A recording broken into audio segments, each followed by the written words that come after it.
இனிமே கண்ணை மூடிட்டு கடலை எண்ணெய் வாங்கலாம். ஏன்னா மந்த்ரா கடலை எண்ணெய் இதயத்தின் தயாரிப்பு. வறுக்க பொரிக்க ஏன் எல்லா சமையலுக்கும் மந்த்ரா தான். மந்த்ரா கடலை எண்ணெய், அபார ருசி, ஆரோக்கியமான உடல் நலம்.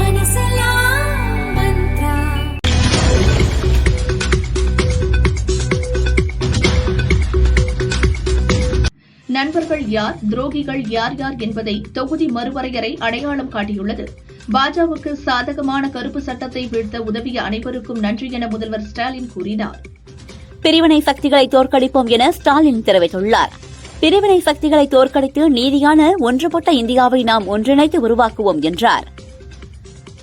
லோக்சபாவில் தொகுதி மறுவரையறை மசோதா தோல்வியடைந்ததால் தமிழகம் ஒரே அளவில் கூடுதலாக 20 எம்பிக்களை பெறும் வாய்ப்பை இழந்துவிட்டதாக அதிமுக பொதுச் செயலாளர் பழனிசாமி கூறியுள்ளார்.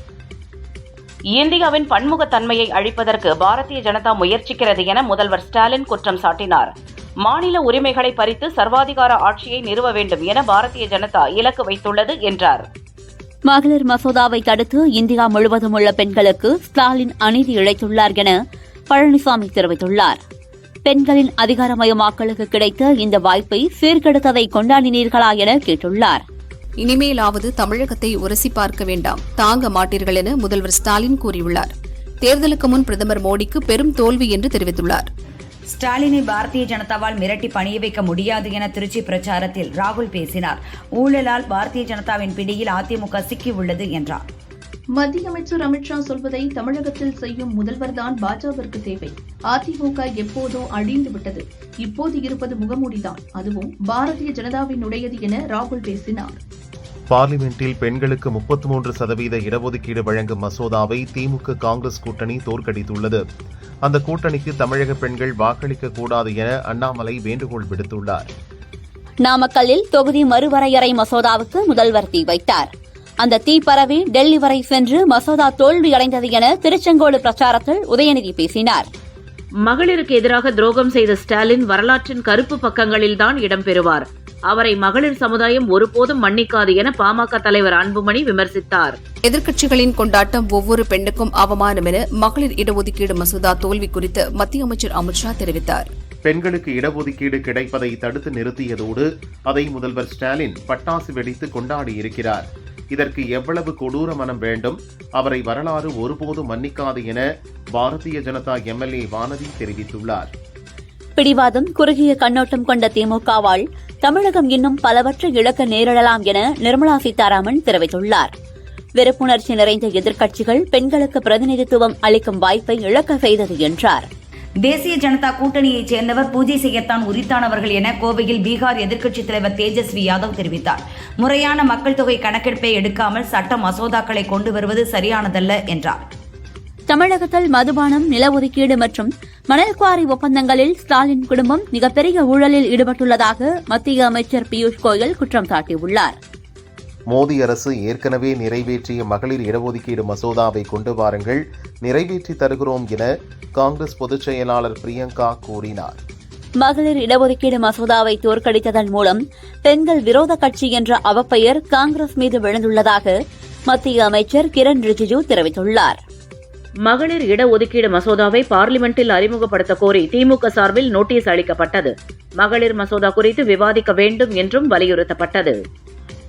எப்போதெல்லாம் பிரதமர் மோடி ஒரே நாடு என கூறுகிறாரோ அப்போதெல்லாம் ஜனநாயகத்தை நசுக்குகிறார் என்று பொன்னேரியில் நடந்த பிரச்சார கூட்டத்தில் ராகுல் குற்றம் சாட்டியுள்ளார். பொன்னேரியில் காங்கிரஸ் மற்றும் திமுக கூட்டணியை ஆதரித்து ராகுல் பிரச்சாரம் செய்தார். அப்போது அவர் ஒருமுறை கூட முதல்வர் ஸ்டாலின் பெயரை உச்சரிக்காமல் தனது உரையை முடித்தார். கடலூர் பிரச்சாரம் ரத்தான நிலையில் இதற்கு பின்னணியில் திமுகவின் ஆதரவு அதிகாரிகள் இருப்பதாக விஜய் குற்றம் சாட்டியுள்ளார்.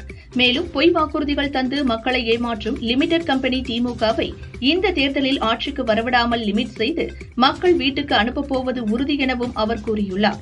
பிரதமர் மோடியும் எடப்பாடி பழனிசாமியும் ஒன்றாக பிரச்சாரம் மேற்கொள்கின்றனர். ஆனால் அங்கு ராகுலின் பிரச்சாரம் தனி, ஸ்டாலினின் பிரச்சாரம் தனி. அதனால் அந்த கூட்டணி இன்றைக்கோ நாளைக்கோ உடையக்கூடிய கூட்டணி என அண்ணாமலை கூறினார். செங்கோட்டையன் திமுகவின் பி டீம் என்று கண்டுபிடித்தேன். திமுகவின் உளவாளி என்பதால் தான் அவரை கட்சியில் இருந்து தூக்கினேன் என பழனிசாமி கூறியுள்ளார். ஓட்டுக்கு பணம் கொடுப்பதன் மூலம் ஜனநாயகம் செத்துவிட்டது என சீமான் தெரிவித்துள்ளார். நேர்மையாக ஆட்சி செய்ய விரும்புபவர் நாட்டு மக்களும் நேர்மையாக இருக்க வேண்டுமென்று எண்ணுவார்கள் என்றார். கடந்த ஜனவரி 28ஆம் தேதி தொடங்கிய பார்லிமெண்ட் பட்ஜெட் கூட்டத்தொடர் இன்றுடன் நிறைவு பெற்றது. இதையடுத்து இரு அவைகளும் தேதி அறிவிக்கப்படாமல் ஒத்திவைக்கப்பட்டன. துணை ஜனாதிபதி CP ராதாகிருஷ்ணன் நாளை இலங்கை சுற்றுப்பயணம் செல்ல உள்ளார். இதை முன்னிட்டு அந்நாட்டு சிறைகள் வாடும் தமிழக மீனவர்கள் 19 பேரை விடுவிக்க இலங்கை அரசு உத்தரவிட்டுள்ளது. ஹோர்முஸ் நீரிணை வழியாக சென்ற எண்ணெய் கப்பல் மீது எந்த முன்னறிவிப்புமின்றி ஈரான் துப்பாக்கிச்சூடு நடத்தியதாக தகவல் வெளியாகியுள்ளது. இந்த தாக்குதலுக்கு பிறகு கப்பலில் இருந்த பணியாளர்கள் அனைவரும் பாதுகாப்பாக மீட்கப்பட்டுள்ளனர். ஹார்முஸ் ஜலசந்தியை மீண்டும் தனது கட்டுப்பாட்டுக்குள் கொண்டு வருவதாக ஈரான் ராணுவம் அறிவித்துள்ளது. தேர்தல் பிரச்சார பொதுக்கூட்டத்தில் பங்கேற்க பிரதமர் மோடி கோவைக்கு வந்தடைந்தார். விமான நிலையத்திலிருந்து சாலை மார்க்கமாக கொடிஷியா மைதானத்திற்கு அவர் சென்றார். கோவை கொடிசியாவில் நடைபெற்ற தேசிய ஜனதா கூட்டணியின் தேர்தல் பிரச்சார கூட்டத்தில் பங்கேற்ற பிரதமர் மோடிக்கு பண்ணாரி மாரியம்மன் படத்தை எல் முருகன் மற்றும் அண்ணாமலை நினைவு பரிசாக வழங்கினர். புதுக்கோட்டை மாவட்டம் ஆலங்குடி பிரச்சாரத்தில் அமைச்சர் மெய்யநாதன் மகளிர் உரிமை தொகை வங்கியில் ஏறிவிட்டதா என கேட்டார். அதிலிருந்து 500 அல்லது 1000 ரூபாயை தேர்தல் நிதியாக தாருங்கள் என ஜாலியாக கேட்டார். தமிழக வெற்றிக் கழகத்தின் தலைவர் விஜய் தான் போட்டியிடும் பெரம்பூர் தொகுதியில் வாக்குச்சாவடி பொறுப்பாளர்களுடன் பனையூர் அலுவலகத்தில் ஆலோசனை மேற்கொண்டார். RSSல் இதுவரை எத்தனை பெண்கள் தலைவராக இருந்திருக்கின்றனர் என கோவை பிரச்சாரத்தில் தேஜஸ்வி யாதவ் கேட்டார். RSS சித்தாந்தம் திணிக்கப்படுகின்றன, இதை கட்டாயமாக எதிர்ப்போம் என்றார். சினிமாவாக இருந்தாலும் அரசியலாக இருந்தாலும் மக்களை சந்திக்கவில்லை என்றால் அவர்களை மதிக்கவில்லை என்றுதான் அர்த்தம் என்று கௌதமி தெரிவித்துள்ளார். ஸ்டாலினை பாஜகவால் மிரட்டி பணிய வைக்க முடியாது என திருச்சி பிரச்சாரத்தில் ஸ்டாலின் பேசினார். ஊழலால் பாஜகவின் பிடியில் அதிமுக சிக்கியுள்ளது என்றார். மகளிர் இடஒதுக்கீடு மசோதாவை நிறைவேற்றாமல் தடுத்த எதிர்க்கட்சிகளுக்கு பவன் கல்யாண் கண்டனம் தெரிவித்துள்ளார். தேசிய நலனை விட எதிர்க்கட்சிகளுக்கு அரசியல் கணக்குகளே முக்கியத்துவமாக உள்ளது என்று குற்றம் சாட்டியுள்ளார். அனைவரும் முதலில் தாய்மொழியை மதிக்க வேண்டும், அதன்பின் மற்ற மொழிகளுக்கு மதிப்பு தர வேண்டும் என பொன்னேரியில் கர்நாடக துணை முதல்வர் சிவக்குமார் பேசினார். தமிழகம் வந்த ராகுல் அவர்களே, கடந்த 5 ஆண்டுகளாக உங்கள் கட்சியை அறிவாலயம் லீசுக்கு எடுத்து நடத்துவது உங்களுக்கு தெரியுமா? சத்தியமூர்த்தி பவன் ஸ்டாலினுக்கு உள்வாடகைக்கு விடப்பட்டுள்ளது என்ற விவரத்தையாவது தாங்கள் அறிவீர்களா என அதிமுக MP என்பவரை கேள்வி எழுப்பியுள்ளார். வீட்டிற்கு ஒரு ஹெலிகாப்டர், குடும்ப பெண்களுக்கு 1 கிலோ தங்கம், திருமண பெண்ணுக்கு 1 கிலோ வைரம், புதுமண தம்பதியர் அரசு செலவில் வெளிநாடு தேனிலவு செல்வது போன்ற திட்டம் உள்ளது என இலவச திட்டங்களை கிண்டலடித்து காரைக்குடியில் சீமான் பேசினார். தமிழக MPக்களான நாங்கள் தமிழகத்தின் உண்மைகளையும் எதிர்காலத்தையும் பாதுகாத்துள்ளோம் என்பதில் பெருமை கொள்கிறோம். இதே உறுதியோடு போராடி ஏற்கனவே நிறைவேற்றப்பட்டுள்ள மகளிர் இடஒதுக்கீடு மசோதாவை முழுமையாக நடைமுறைப்படுத்த செய்வோம் என காங்கிரஸ் MP ஜோதிமணி தெரிவித்துள்ளார். தொகுதி மறுவரையறை மசோதா தோல்வியை சந்தித்தது முதல்வர் ஸ்டாலினுக்கு கிடைத்த முதல் வெற்றி. தமிழகத்தில் MPக்களின் எண்ணிக்கை குறைக்கும் முயற்சியில் பாஜக தோல்வியடைந்துள்ளதாக ஈரோட்டில் பிரச்சாரம் செய்த உதயநிதி தெரிவித்தார். சத்தியமங்கலத்தில் பிரச்சாரம் செய்த எடப்பாடி பழனிசாமி, அதிமுக ஆட்சிக்கு வந்தவுடன் கேரளாவில் உள்ள பாண்டியாறு புன்னம்பலா அணையிலிருந்து வெளியேறும் உபரி நீரை பவானிசாகர் அணைக்கு கொண்டு வந்து சேர்ப்போம் என உறுதியளித்தார். திமுக காங்கிரஸ் குடும்பத்தினர் தொடர்ந்து மன்னர் பரம்பரையாக இருந்து வருகிறார்கள். அவர்கள் குடும்பத்தினர் மட்டுமே அல்லது உறவினர்கள் மட்டுமே பார்லிமெண்ட் செல்ல வேண்டுமென நினைக்கிறார்கள் என நடிகை கஸ்தூரி தெரிவித்தார். அதனால்தான் மகளிர் இடஒதுக்கீடு மசோதாவை தடுக்கிறார்கள் என கூறினார். பழனிசாமி இப்ப என்ன பேசுறது எது பேசுறதுனே ஒன்னும் தெரியல என ரகுபதி தெரிவித்தார். எப்ப பாரு தூங்காமலே பேசிக்கொண்டே போறாரு, பஸ்ல போகும்போது கூட தூங்காம இருக்காருன்னு நினைக்கிறேன் என்றார். தமிழகத்தில் சிறுமிகள் பாலியல் வன்கொடுமையை தவிர வேறு எந்த பிரச்சனையும் இல்லை என பிரேமலதா பேசியுள்ளார். தமிழகத்தில் பாலியல் வன்கொடுமைகளால் 1700 பெண் குழந்தைகள் பாதிக்கப்பட்டுள்ளனர் என ராஜா தெரிவித்துள்ளார். ஒரு பெண்ணாக இருந்து கொண்டு இதை பற்றி பேசியிருக்க கூடாது என்றார். தமிழ் மொழி சாதாரண மொழி அல்ல, இந்த நாட்டிற்கு தாய்மொழியாகும். ஆனால் அதை அழிக்க பாஜக முயற்சிக்கிறது என சோளிங்கரில் நடந்த பிரச்சாரத்தில் ராகுல் கூறினார். தமிழகத்திற்கு வருவதில் பெருமையாக உள்ளது. தமிழ் மக்களுக்கு என் இதயத்தில் தனி இடம் உள்ளதாக காங்கிரஸ் MP ராகுல் பேசினார். தமிழ் மக்களின் மீதான தாக்குதல் என் மீதான தாக்குதல் போன்றது என்றார். பெண்கள் இடஒதுக்கீடு மசோதாவை தோற்கடித்துள்ளனர். திமுக காங்கிரசிற்கு தாய்மார்கள் ஓட்டளிக்க கூடாது. தந்தை கருணாநிதி செய்த தவறை மகன் ஸ்டாலினும் திட்டமிட்டு செய்கிறார் என தருமபுரி பிரச்சாரத்தில் அண்ணாமலை பேசினார். நீலகிரிக்கு சென்ற மத்திய அமைச்சர் பியூஷ் கோயலின் ஹெலிகாப்டரில் தேர்தல் பறக்கும் படையினர் சோதனை செய்தனர். நீங்கள் போட்ட ஆட்டமெல்லாம் தெரியும், டிவியில் போட்டு விடுவேன். உங்கள் மீது மனைவியும் மகனும் கேவலமான புகார் கொடுத்தனர். அது பற்றி பேசுவதே என் பதவிக்கு சரியாக இருக்காது என கோவை பிரச்சாரத்தில் செங்கோட்டையனை இபிஎஸ் விமர்சித்தார். தமிழகத்தில் 2021 திமுக ஆட்சி அமைந்தவுடன் கோயம்புத்தூர் மற்றும் தருமபுரி பகுதிகள் பழிவாங்கப்பட்டதாக பாரதிய ஜனதா முன்னாள் மாநில தலைவர் அண்ணாமலை பேசினார். தொகுதி மறுவரைவு பட்டியலில் பெண்களுக்கு நேரடியாக 300 தொகுதிகள் கிடைப்பதற்கு வழிவகை செய்யும் மசோதாவை வரவிடாமல் தடுத்து தொடர்ந்து தமிழகத்திற்கு அநீதி இழைத்து திமுக விபூதி அடித்து வருகிறது என நடிகை கஸ்தூரி குற்றம் சாட்டியுள்ளார்.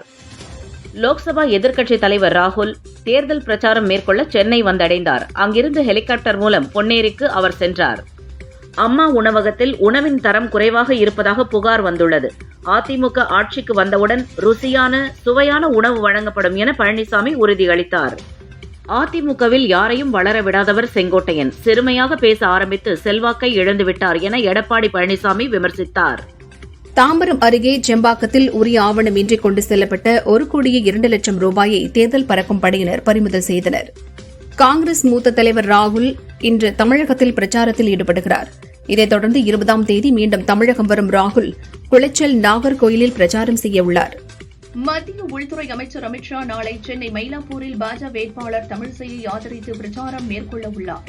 கடலூரில் நாளை நடைபெறவிருந்த தாவேக தலைவர் விஜயின் பிரச்சாரம் ரத்து செய்யப்பட்டுள்ளது. ரோட் ஷோவுக்கு போலீசார் அனுமதி மறுத்ததால் பிரச்சார பயணம் ரத்து செய்யப்பட்டதாக தகவல் வெளியாகியுள்ளது. ஜனநாயக கூட்டணி சார்பில் கோவையில் இன்று மாலை பிரச்சார பொதுக்கூட்டம் நடக்கிறது. இதில் பிரதமர் மோடி பங்கேற்று தேஜா கூட்டணி வேட்பாளர்களை ஆதரித்து பிரச்சாரம் செய்ய உள்ளார்.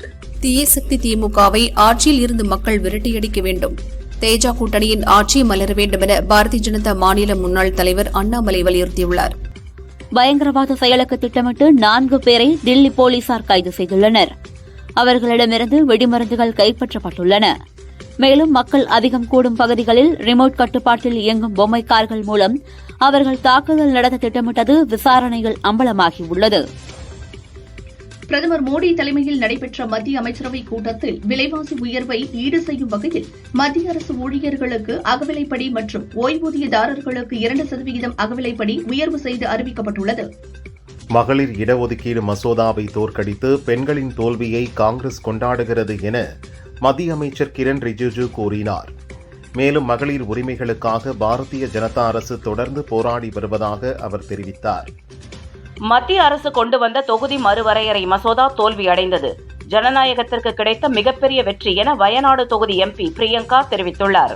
சின்னசேலம் அருகே உள்ள கள்ளநத்தம் கிராமத்தில் நேற்று ஓட்டு சேகரிக்க வந்த திமுக வேட்பாளரை வரவேற்க காத்திருந்த பெண்களுக்கு 100 ரூபாய் பணம் பட்டுவாடா செய்யும் காட்சிகள் வெளியாகியுள்ளது. காங்கிரஸ் எம்பி ராகுல் இரட்டை குடியுரிமை பற்றி எஃப்ஐஆர் பதிவு செய்து விசாரிக்க அலகாபாத் ஐகோர்ட் உத்தரவிட்டுள்ளது. தில்லியில் பிரதமர் மோடி தலைமையில் பாதுகாப்பு அமைச்சரவை கூட்டம் தொடங்கியது. இந்த கூட்டத்தில் மத்திய கிழக்கில் நிலவி வரும் போர் சூழல் குறித்து ஆலோசனை நடத்தப்படுகிறது.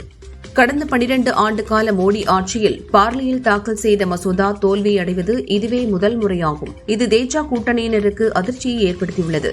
டெல்லியில் இன்று மத்திய அமைச்சரவை கூட்டம் கூடுகிறது. பிரதமர் மோடி தலைமையில் நடைபெறும் இந்த கேபினெட் கூட்டத்தில் முக்கிய விவகாரங்கள் குறித்து விவாதிக்கப்பட உள்ளது. மதுரை மீனாட்சி அம்மன் கோவில் சித்திரை திருவிழா நாளை காலையில் கொடியேற்றத்துடன் தொடங்குகிறது. இதில் முக்கிய நிகழ்ச்சிகளாக மீனாட்சி அம்மன் பட்டாபிஷேகம் 26ஆம் தேதியும், திக்கு விஜயம் 27ஆம் தேதியும், மீனாட்சி அம்மன் சுந்தரேஸ்வரர் திருக்கல்யாணம் 28ஆம் தேதியும், மாசி வீதிகளில் தேரோட்டம் 29ஆம் தேதியும் நடைபெறவுள்ளன. மேற்கு தொடர்ச்சி மலை மாவட்டங்கள், டெல்டா மாவட்டங்களின் கடலோர பகுதிகள் மற்றும் ராமநாதபுரம் மாவட்டத்தில் ஓரிரு இடங்களில் இன்று முதல் 22ஆம் தேதி வரை லேசான மழை பெய்யக்கூடும் என சென்னை வானிலை மையம் தெரிவித்துள்ளது. தங்கம் விலை சவரனுக்கு 1200 ரூபாய் உயர்ந்து 1,14,880 ரூபாய்க்கு விற்பனை செய்யப்படுகிறது. கிராமுக்கு ரூபாய் 150 உயர்ந்து ரூபாய் 14,360க்கு விற்பனையாகிறது. வெள்ளி விலை கிராமுக்கு ரூபாய் 5 உயர்ந்து ரூபாய் 280க்கு விற்கப்படுகிறது. திருவாரூரில் தபால் ஓட்டுப்பதிவு மையத்தில் திருவாரூர் பாஜ வேட்பாளர் கோவி சந்திரசேகரன் ஓட்டு சேகரித்தார். இங்கு பரப்புரை மேற்கொள்ளக்கூடாது என போலீசார் கூறியதால் பாஜகவினருக்கும் போலீசாருக்கும் இடையே வாக்குவாதம் நடந்தது. கோவை மாவட்டம் பொள்ளாச்சி அடுத்த வால்பாறை மலைப்பாதையில் சென்ற சுற்றுலா வேன் கவிழ்ந்ததில் சிறுவன் உட்பட 10 பேர் இறந்தனர், பலர் படுகாயம் அடைந்தனர். வால்பாறை அருகே வேன் கவிழ்ந்த விபத்தில் 10 பேர் இறந்த நிலையில் பாஜ மாநில தலைவர் நைனா நாகேந்திரன் இரங்கல் தெரிவித்தார். காயமடைந்தவர்கள் விரைவில் குணமடைய பிரார்த்திப்பதாகவும் கூறினார். சென்னை மயிலாப்பூரில் உள்ள தமிழக போலீஸ் டிஜிபி அலுவலக இமெயிலுக்கு நடிகை குஷ்பு வீட்டில் வெடிகுண்டு வைத்திருப்பதாக மிரட்டல் கடிதம் வந்தது. விசாரணையில் அது போலி என தெரிந்தது. கியூபாவிற்கு எதிராக விரைவில் ராணுவ நடவடிக்கை எடுக்கப் போவதாக அமெரிக்க அதிபர் டிரம்ப் அறிவித்துள்ளார். நாட்டோ அமைப்பு எங்களுக்கு தேவையில்லை, அவர்களுக்குத்தான் நாங்கள் தேவை என அமெரிக்க அதிபர் டொனால்டு ட்ரம்ப் விமர்சித்துள்ளார். தமிழரசன் பச்சமுத்து இயக்கத்தில் தினேஷ், ஹரிஷ் கல்யாண், சுவாசிகா, சஞ்சனா நடிப்பில் வெளியாகி வரவேற்பை பெற்ற படம் லப்பர் பந்து. இதில் தினேஷ் நடித்த கேரக்டர் முதலில் எஸ்.ஜே. சூர்யாவிற்கு தான் வந்தது. அவர் கூறுகையில், இந்த படக்கதை எனக்கு பிடித்தது. இயக்குனரிடம் ஓரிரு முறை சில மாற்றம் சொன்னேன், அதை தட்டாமல் செய்தார். ஒரு கட்டத்தில் அது படத்தின் கதையை பாதிக்குமோ என்ற குற்ற உணர்ச்சி ஏற்பட்டது. அதனால் இயக்குனரிடம் கதையில் மாற்றம் செய்தால் உங்களின் தனித்திறமையை இழப்பீர்கள் என கூறி நானே வெளியேறினேன் என்றார். வாரிசு இயக்குனர் வம்சி ஹிந்தியில் இயக்கும் படத்தில் நடிகர்கள் சல்மான் கான், நயன்தாரா நடிக்கின்றனர். இதன் படப்பிடிப்பு இன்று முதல் துவங்கியது. ஜவான் படத்திற்கு பின் நயன்தாரா நடிக்கும் 2வது ஹிந்தி படம் இது என கூறப்படுகிறது.